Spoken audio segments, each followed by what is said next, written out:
Welcome to the Mediocre to Magnificent podcast. I'm your co-host, Braxton Matson, and your host, Lee A. Williams, and I just want to say thank you for tuning in because you are what makes this pure magnificence. You are the ripple effect of magnificence, and we are going to bring you a message that will give you insight, inspire you, motivate you, and challenge you to not only grow in your magnificence, but let you know that you are magnificent in everything you do. So stay tuned, you don't want to miss it.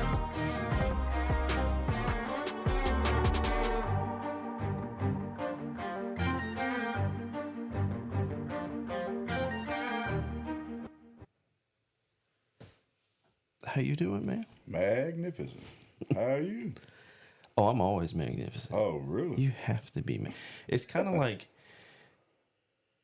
I don't want to say fake it till you make it, but you got to have a positive, like, I'm magnificent. I'm magnificent. And then just deal with what you got to deal with. That's it, man. Have to. Choose magnificence. Yeah. But yeah. Yeah, man. How you been, man? Man, I've been doing very well. Yeah? Yeah, man. Very, very happy of how I've been showing up, man, and my honoring of my message. There you go. Yeah, man. Yeah.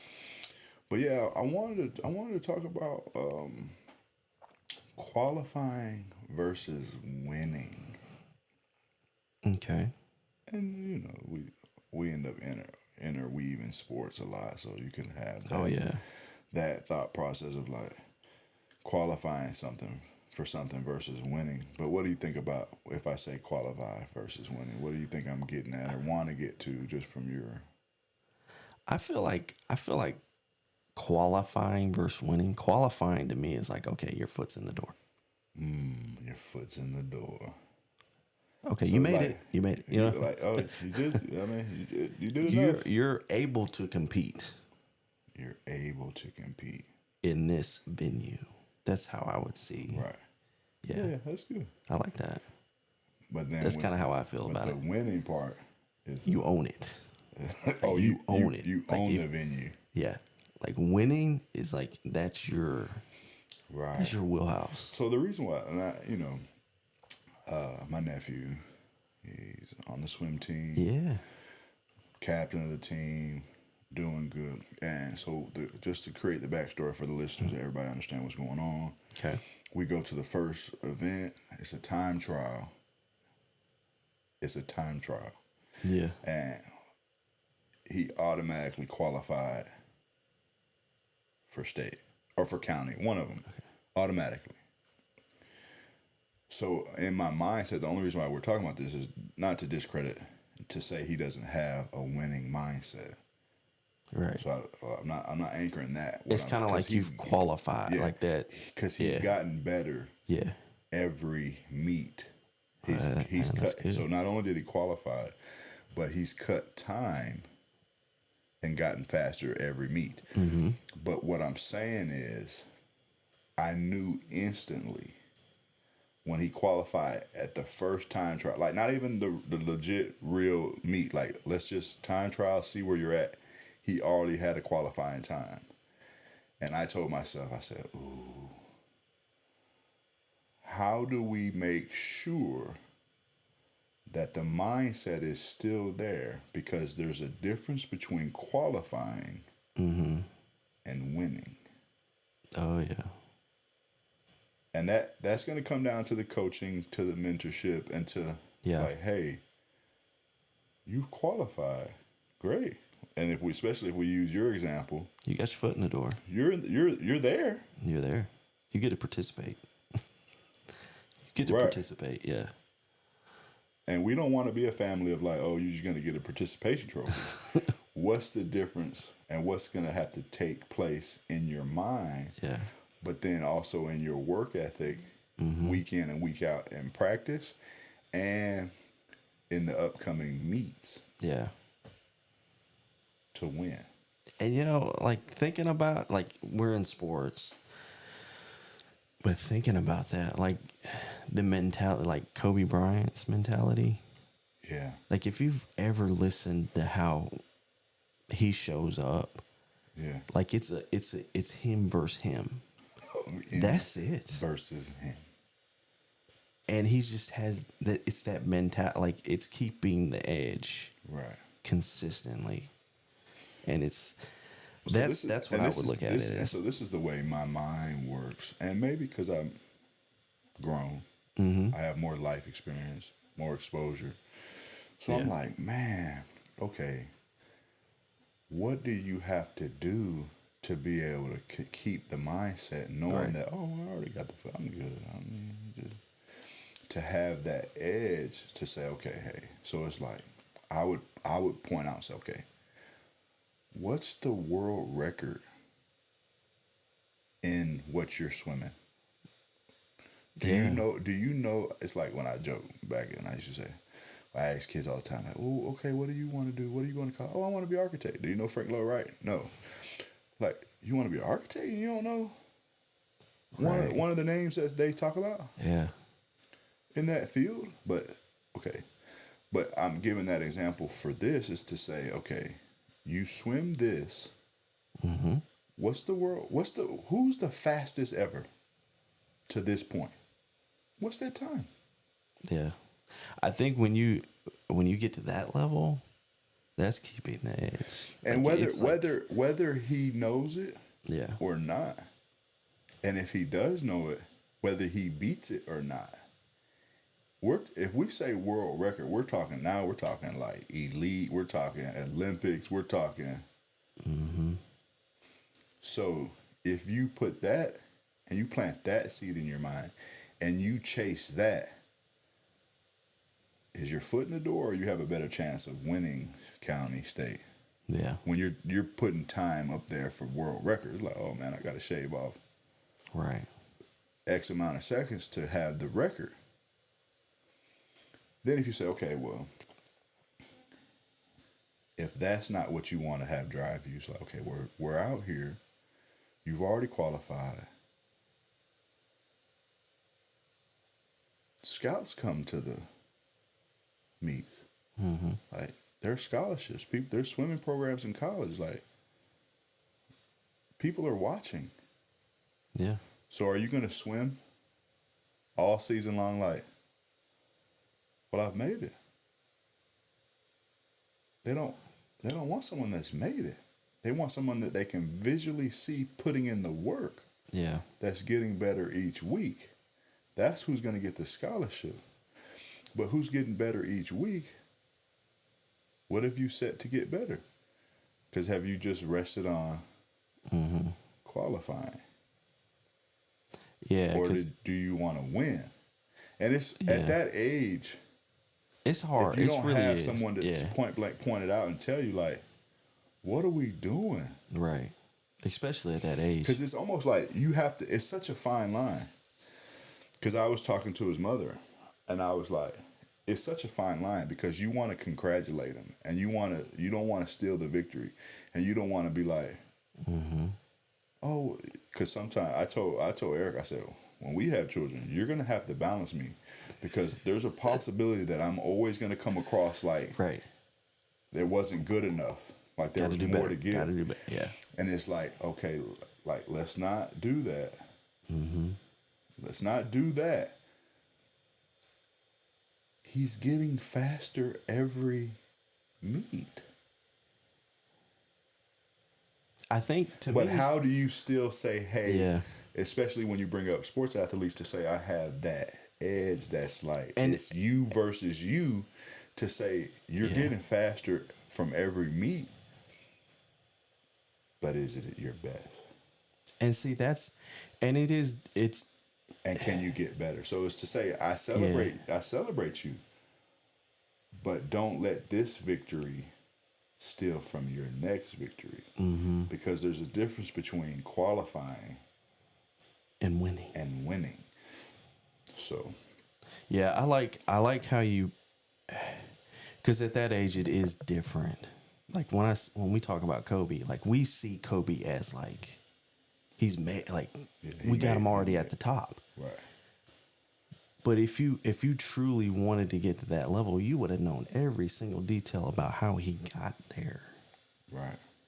And that's kind of how, like with younger like kids and things, making sure they have where they're wanting to go with it. Right. You know what I mean? Yeah, like clearly define. Like, yes, do you want to you got to clearly define do you want to win state? what it, and it's okay. Like it's fine, whatever what it is. Do you want to break the world record? But do you have want it to go defined. to the Olympics? Yeah. Because I feel like a lot of times some people, like I wouldn't say the parent, but the parents live through their kids. Yeah. You know what I mean? Yeah, yeah. That's kind of how I feel on some stuff. And it's being able to sit there and have your son, your daughter, right, let them grow and groom them in their way. Right. But make sure they know what they're wanting. Yeah. Like give them that push to say, hey, okay. And give them the options. The reason why I'm even willing to talk about it is because he's already out there. Yeah. So it's like you're putting in the work. Mm-hmm. Like one of the events he swims is 500. The 500. So I say that in an example of like how far do you have to swim and practice for the 500? Yeah. Every day. So I anchor it that way very intentionally to say you're already doing the work. Please define what your reward is. Mm-hmm. Because if your reward is just, well, I'm on the team, Braxton said, well, I got my foot in the door, like I'm allowed to go, and that's good enough for you, so be it. Right.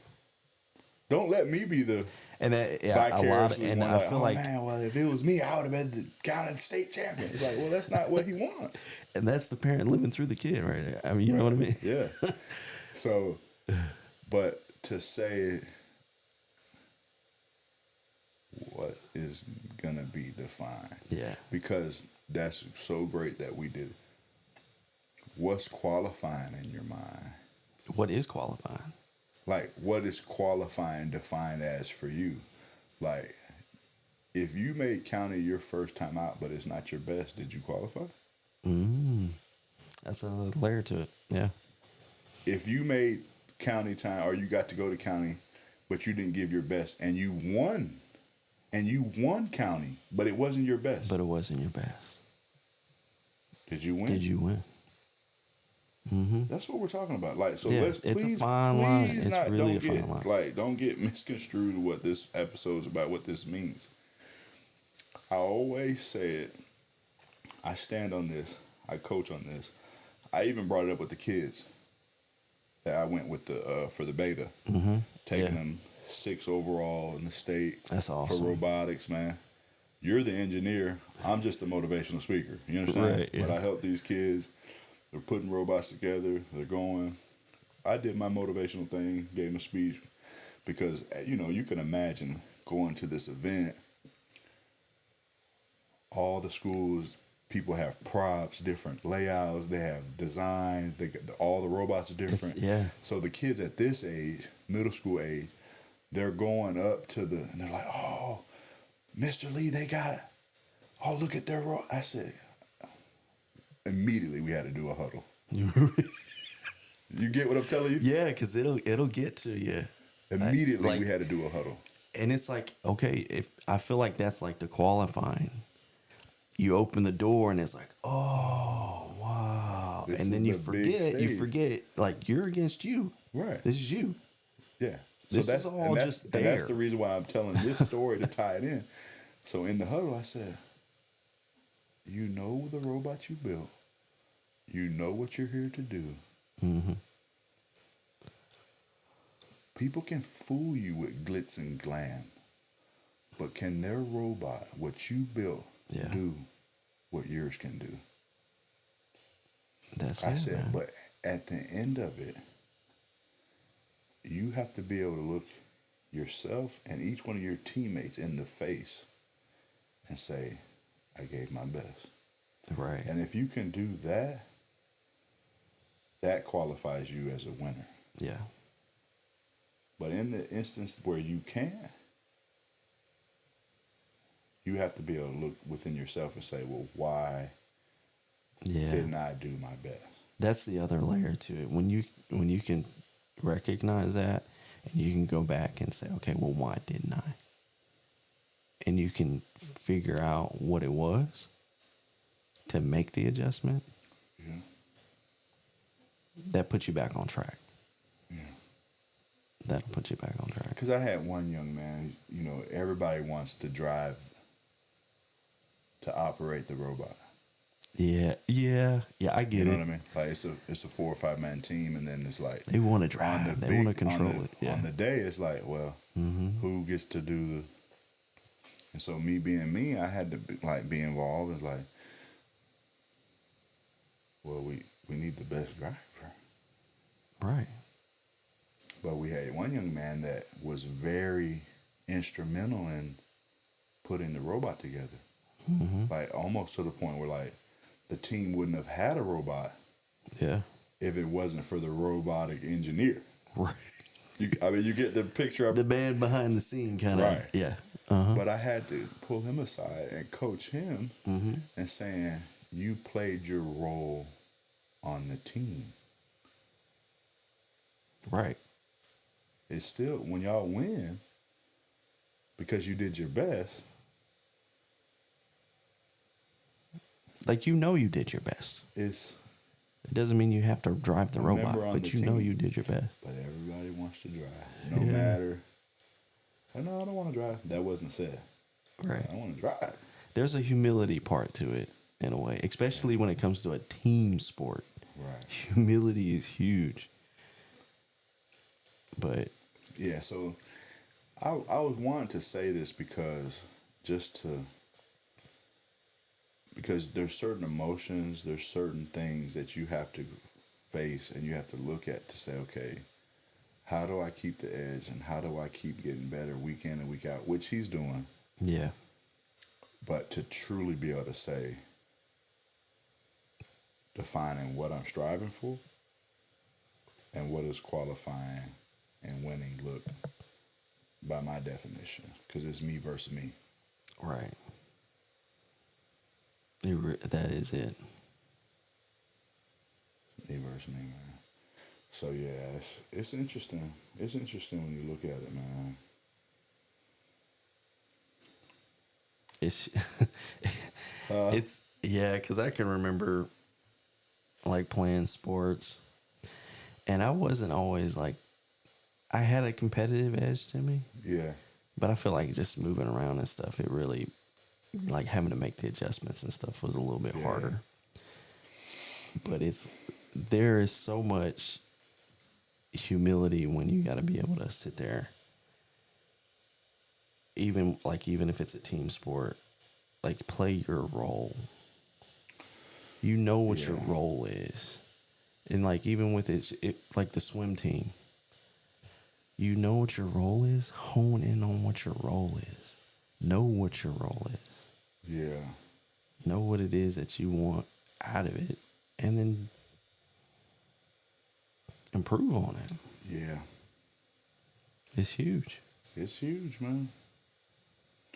So yeah, I wanted to talk about that, man. Just see, hey.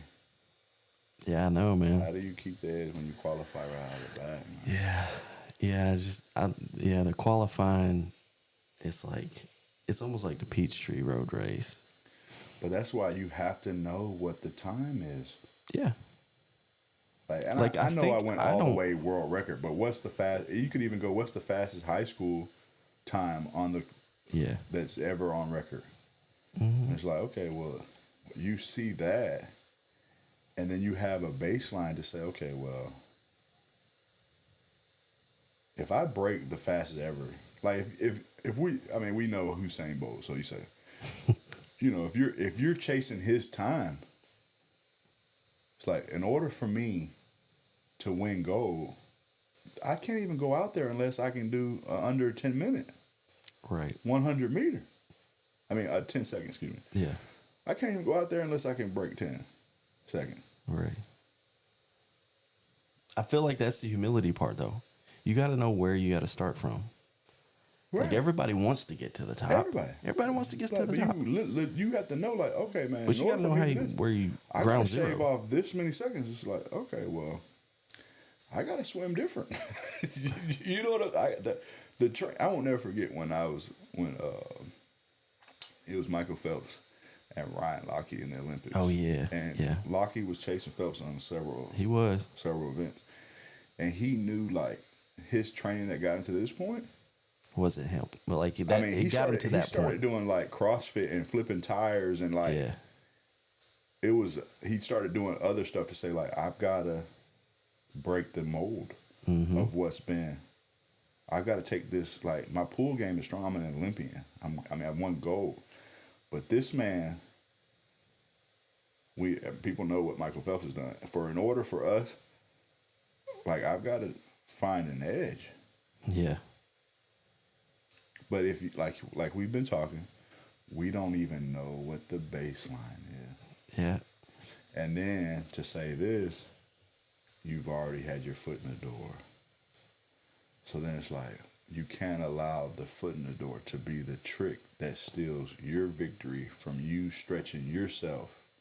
Yeah. You stretching your comfort zone and getting better.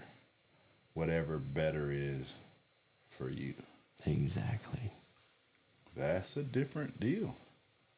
So like when we use the Olympian example with Ryan Lochte, is to say like, for him to be able to be like, hey, I gotta add some stuff to my. That is a different level of humility. It is. That's a willingness to face self to pursue what winning was for him at the time. Right. So yeah, man.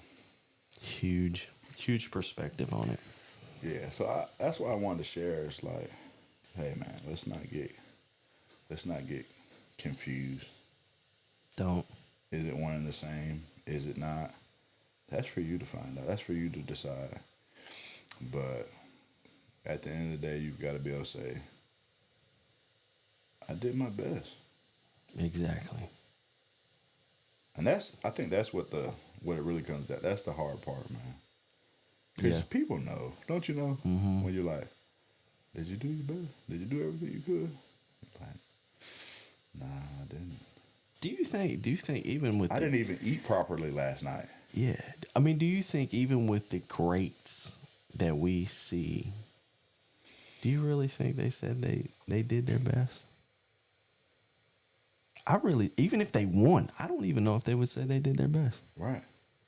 They're sometimes their hardest critic. Yeah. They'll be like, I was off here, I didn't do this, I didn't do this. But I think always room for improvement. The work behind the scenes, what filled the gap. Yeah. And I think sometimes that's what gave them some grace. Yeah, to say, hey, I won. Yeah. Give me some grace because I put the work in. I mean, we watched a great show of it. Yeah. With I know I probably shouldn't be using this reference, but when Apollo Creed with Rocky Balboa. Yeah. And what winning was to Rocky was just making it. It's what you said. Yeah. Foot in the door. I just want to go the distance. I just want to go the distance. That's it. That was winning for him. Yeah. Creed, no. In the movie, the way they depicted it, he didn't win. That's why they had to do another fight. Yeah. Because he was like, me being who I am, trained boxer. Right. Not a brawler. You know, the whole, what they created in the movie. And Rocky went the distance with him. They did, and he couldn't live with it. He's like, nah, man. Like, somebody's got to win. It messed with him. Yeah. It really did. So we're talking about like that. Like, you not doing your best, and it messes with you. Yeah. Until you go make it right. And then even in this instance, he gave his best, but he lost. Right. But at least he knows he gave his best. And that's why he was able to accept it, you know? Yeah. I liked it. I like that. Huh? I like that. I like that analogy. I mean, because it's very, like, for people, and if you're younger generation, you need to go back to be able to see it for yourself, but it depicts it very well. Yeah, it does. How many, what was it? 1, 2? 1 and 2? Yeah, for the Yeah. Apollo Creed days, yeah. But yeah, man, that's what I got, man. That's it. Qualifying versus winning. What's it gonna be for you? What is it? Honor your message in this. Till next time.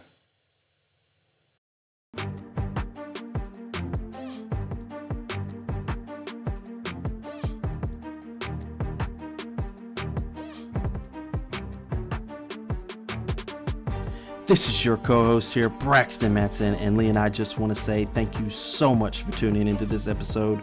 We hope you've enjoyed it just as much as we did making it, but we couldn't do it without you. So please hit that like button, leave us a rating, leave us a review. Let us know what topic or subject that you would like us to talk about in your journey from mediocre to magnificent. But most of all, share it. Be the ripple effect of magnificence and know that you are magnificent in everything you do. Till next time.